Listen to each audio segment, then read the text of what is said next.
اعوذ باللہ من الشیطان الرجیم، بسم اللہ الرحمن الرحیم، اللہم صلی علی محمد وآل محمد۔ 9 ذی الحج کا دن یوم عرفہ کا دن ہے۔ یہ بہت بڑی فضیلت اور عظمت والا دن ہے۔ خداوند متعال نے اس دن میں اپنے بندوں کی اطاعت داری کے لیے اور اپنے بندوں کے لیے دروازے رحمت کے کھول دیے ہیں۔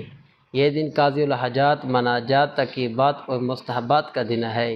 حضرت امام سجاد علیہ السلام فرماتے ہیں کہ میں نے ایک سیل کی آواز سنی جو اس دن لوگوں سے بھیک مانگ رہا تھا، لوگوں کا محتاج تھا۔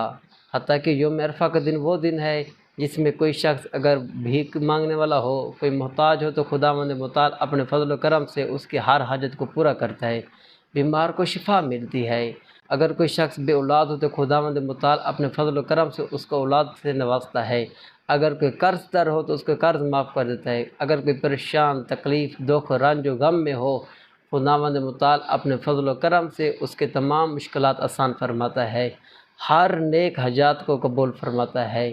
اس دن کے بہت زیادہ اعمال ہیں، بہت زیادہ فضائل ہیں، جن میں سے سب سے پہلے ہے کہ 9 ذی الحج کے دن مستحب ہے کہ اس دن روزہ رکھا جائے۔ روزہ رکھنے کے بعد زوال کے وقت غسل کیا جائے۔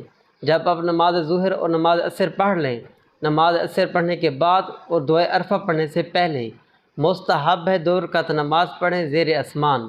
زیر آسمان 2 رکعت نماز پڑھ کر توبہ استغفار کریں، مناجات کریں، خدا کی بارگاہ میں گریہ وزاری کریں اور اس کے بعد دعائے عرفہ کی ابتدا کریں۔ جب آپ دعائے عرفہ پڑھ لیں تو اس کے بعد مستحب ہے کہ زیارت عاشوراء پڑھیں۔ زیارت عاشوراء یوم عرفہ والے دن پڑھنے کی فضیلت یہ ہے کہ جو شخص اس کو پڑھے گا تو اس کو 1000 حج، 1000 عمرہ اور 1000 جہاد کا ثواب ملے گا۔